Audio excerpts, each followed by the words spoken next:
내 이름은 이주인 시게오. 사람들의 원한을 풀어주기 위해 나쁜 놈들한테 벌을 주는 사람이다. 현대 사회는 법의 정비와 문명의 발달로 옛날에 비해 치안이 아주 좋아졌다. 당신 누구야? 돈 내놔, 돈! 그래도 범죄자는 계속 생겨난다. 사리 사욕을 채우기 위해 다른 사람을 해치는 용서할 수 없는 행위. 또 해버렸네. 돈 구했으니까 됐지 뭐. 그런 놈들을 심판하기 위해 형벌이 존재한다. 그러나 법의 감시를 피해 죄값을 받지 않으려는 놈들도 있다. 아무리 경찰이라도 외국까지 못 쫓아오겠지. 물론 그런 놈들한텐 반성이나 후회 같은 감정 따윈 없다. 그런 짐승만도 못한 놈은 법에 맡길 수 없다. 너무... 네가 갈 곳은 너희 나라가 아니라 지옥이다. 무법자한테 그에 걸맞게 법이 아닌 다른 수단을 써서 벌을 줘야 한다. 그리고 무한한 절망의 굴레 속에서 자기가 무슨 죄를 지었는지 똑똑히 알게 해야 한다. 너 같은 놈은 이대로 아사하게 둬야겠군. 그것을 실현하는 것이 고문 소믈리에인 나, 이주인 시게우의 사명이다. 무법의 심판을 내리는 나에겐 다양한 원한을 가진 사람들이 찾아온다. 무슨 일로 오셨습니까? 그게... 이번 의뢰인은 젊은 여성, 대학생이라고 한다. 딱 봐도 남을 해치는 짓은 안 할 것 같은 사람이다. 저랑 제 친구를 희롱하고 끔찍한 짓을 한 남자를 지옥에 떨어뜨리고 싶어요. 그러나 그 눈동자 속에 일렁이는 원망의 불꽃과 각오는 틀림없는 진심이었다. 끔찍한 짓을 했다는 이야기 좀 더 자세히 들을 수 있을까요? 네, 걘 제 소꿉친구였어요. 그리고 유일무이한 절친이었죠. 그녀는 무슨 일이 있었는지 천천히 얘기하기 시작했다. 중마고우였던 의뢰인과 그 친구는 같은 대학교에 입학했다. 초중고에 대학까지 같은 학교라니 우리 인연도 참 즐기다. 난 그래서 좋은데? 그녀는 오랜 친구와 같이 성장해온 것을 진심으로 좋아했다. 하지만 어느 날부터 친구의 상태가 안 좋아 보였다. 왜 그래? 요새 힘들어 보여. 그게... 실은... 아니야, 아무것도 아니야. 딱 봐도 뭔가 있는 듯한 얼굴.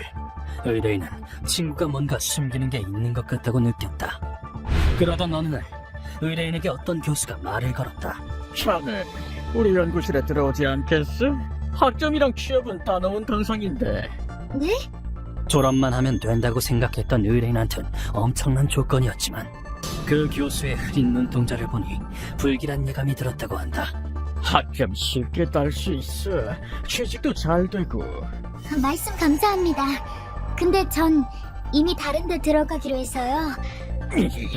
꺼림칙해진 의뢰인은 교수의 제안을 거절했다. 사실 이 교수는 의뢰인의 친구한테도 같은 제안을 했었다. 취직도 잘 돼. 부모님도 좋아하지 않겠어? 엄마 아빠가 좋아하시면 괜찮겠지?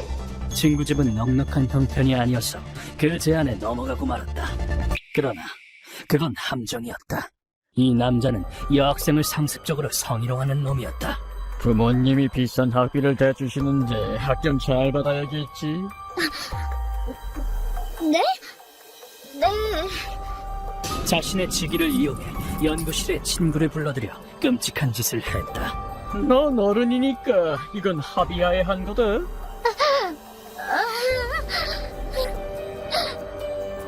네. 그리고 만일의 경우 빠져나가기 위해 합의하에 했다는 음성까지 녹음해두었다. 이런 사정을 전혀 몰랐던 의뢰인은 할 얘기가 있는데. 어? 갑자기? 뭔데? 어느 날 친구한테 예상치 못한 소식을 듣게 된다. 사실 나 임신한 것 같아. 임신? 당시에 갓 성인이었던 의뢰인은 굉장히 놀랐다. 근데 내가 안 좋아하는 사람의 애야. 안 좋아하는 사람의 애라고? 의뢰인은 여기서 또 한 번 뭔가 이상하다는 걸 깨달았다. 친구는 공부만 했던 애이기 때문이다. 그럼 애는 안 나올 거야? 아니, 애한테 잘못은 없으니까 낳긴 해야지.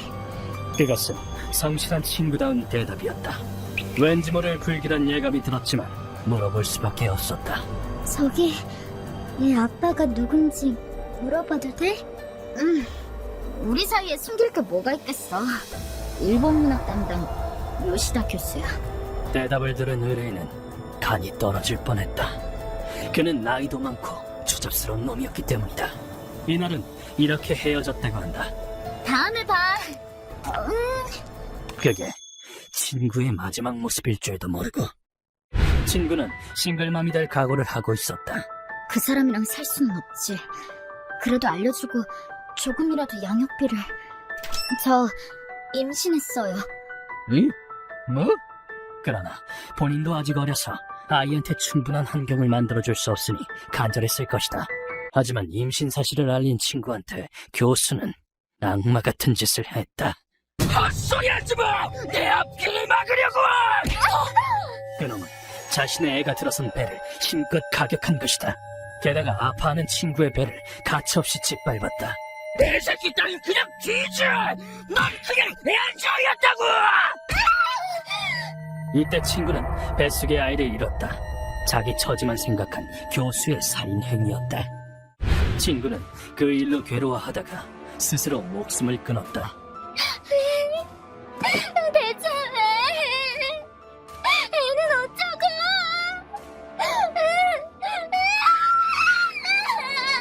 경찰에 신고도 안 하고 의뢰인이나 가족한테 아무 말도 없이 떠난 것이다. 얼마 뒤 의뢰인이 죽은 친구의 사물함을 열어보니 유품이 하나 나왔다. 일기잖아. 의뢰인은 그 내용을 보고 소름이 끼쳤다. 이게 실제로 일어난 일이라고? 너무해. 어떻게 일기에는 교수의 제안을 거절하지 못한 이유부터 아이를 잃은 날의 일까지 낱낱이 적혀 있었다. 물론 친구의 부모님께도 말씀드렸다. 하지만 이제 다 들춰내지 말아주렴. 다 잊고 싶어. 큰 상처를 받았는지 이 얘기 자체에 거부 반응을 보였다. 그러나 의뢰인은 친구를 죽음으로 몰아넣은 그를 혼자서라도 고소하려고 했다. 친구 뱃속에 있던 애는 당신이 지켰잖아요. 자수하세요. 에? 그게 뭔 소리야? 이 말은 남자의 썩어빠진 아기를 복주하게 하고 만다. 며칠 뒤 의뢰인이 경찰과 변호사한테 갈 준비를 하고 있을 때 아가씨, 그러게 왜 나대고 그래?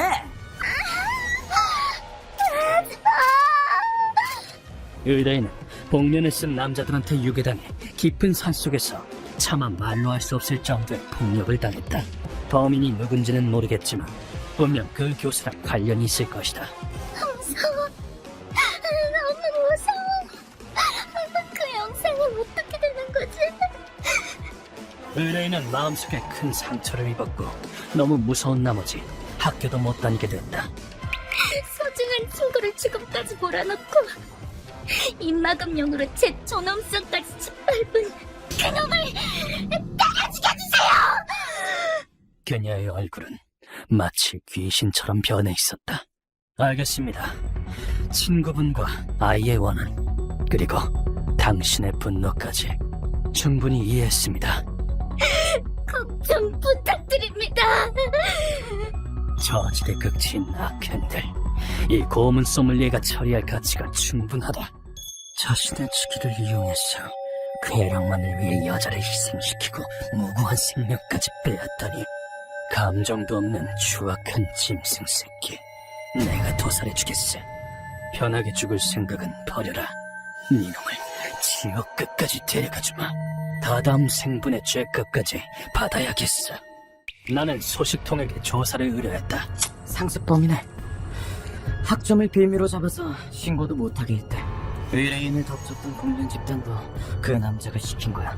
무슨 일이 생길 때마다 계속 그랬다더라. 듣기만 해도 구역질 나는군. 학생들을 지도하는 인간이 그런 상스러운 짓을 하다니. 그 교수의 패턴은 단순하다. 연구실로 좀 와라. 학점 필요하지? 아직 저러고 다니네요. 당신 뭐... 너한테 희생된 학생들과 아이가 난 악귀다. 놈을 잡는 건 쉬웠다. 우리는 놈을 검은실로 옮겨 벽에 매달았다. 여기 뭐야? 어디야? 꽤 빨리 눈을 떴군. 살면서 마지막으로 자는 잠이니까 좀 더 푹 잤으면 했는데. 자신이 처한 상황을 알게 된 놈은 경악한 얼굴로 소리쳤다. 당신들 뭐하는 짓이야? 이건 범죄라고! 그렇지. 근데 자기애를 가진 여자한테 폭력을 휘두르는 것도 범죄 아닌가? 놈은 내 말을 듣자마자 발악을 멈췄다.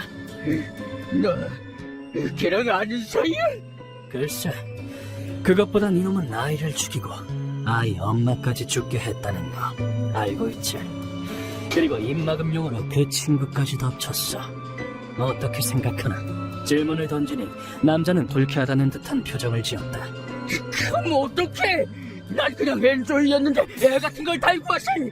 애 같은 걸 달고 왔다고? 내 인생을 색깔 관리도 있잖아! 난 총장이 될 몸이야! 그런 계집 때문에 망칠 수는 없다고! 이 새끼가 애 같은 걸 달고 와선 이라고 짓거리는데 애가 생긴 건 네가 빔을 안 했어지? 한마디 하는 대신 양쪽 고환을 박살냈다. 이런 놈한테 번식기는 따윈 필요 없다는 게 내 지론이다. 이제 와서 용서해줄 생각 따윈 없다. 루카와 그거 준비해. 이미 해놨습니다. 조심하세요, 선생님. 내 지시를 받고 루카와는 아까부터 준비했던 물건을 가져왔다. 그건 바로 새빨개질 정도로 달궈진 깊게 파인 냄비다. 이봐, 뭘 하려는 거야? 이거 네 그 상스러운 머리를 치료해줄 모자다. 나는 내열 장갑을 끼고 냄비를 받아들어 천천히 남자의 머리 위에 올렸다. 그리고 썩어 빠진 내가 들어있는 머리에 내려치듯 씌웠다. 살점과 피, 그리고 머리카락이 타면내는 악취와 더불어 귀를 찢는 듯한 비명소리가 울려 퍼졌다. 이것은 카초질매라고 불리는 고문이다. 방법은 보는 것과 같이 불에 달군 철제 냄비를 머리에 씌우면 된다. 하지만 너무 많이 달구면 바로 두개골이 박살나기 때문에 온도 조절에 신경 써야 한다. 일본에서는 옛날부터 이 고문이 있었다. 유명한 수감자 중에 어느 승려가 있었는데, 장군님, 굳이 지금까지 배우신 것은 다 잊으시고 불경이 귀해. 아직도 짓거리는 거냐? 그 승려는 고문을 받는 와중에도 장군들을 훈계했다고 한다. 어이, 마지막 기회야. 네가 한 짓 반성하고 있어? 반성해! 그러니까 이것이 벗겨져! 날 죽인 건 어떻게 생각해? 반성합니다! 죄송합니다! 벗겨져! 나는 고문을 받는 놈에게 계속해서 질문했다. 네 주기를 이용해서 여자애들을 짓밟은 것, 잘못하셨습니다! 양육비는 왜 안 줬어?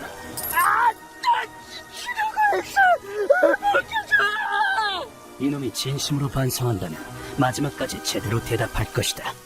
그래서 냄비가 원래 색으로 돌아올 때까지 질문했더니 결국 말을 못하게 됐다. 죽었네요. 냄비는 벗길까요? 그대로도 유명한 승려랑 똑같은 모습이니까 공덕을 얻을 수 있을지도 모르잖아. 물론 그래도 저놈은 지옥으로 가겠지만. 이렇게 해서 이번 처형도 마무리되었다. 모든 것을 정리한 후 의뢰인에게 보고했다. 당신의 원한은 풀어드렸습니다. 별거 아니었지만 이게 친구분과 아이의 명복에, 그리고 의뢰인이 다시 일어서는데 도움이 되기를. 휴먼버그 대학교에서는 어둠의 세계를 주제로 여러 가지 이야기를 소개하고 있습니다. 다른 영상도 꼭 한번 보시길.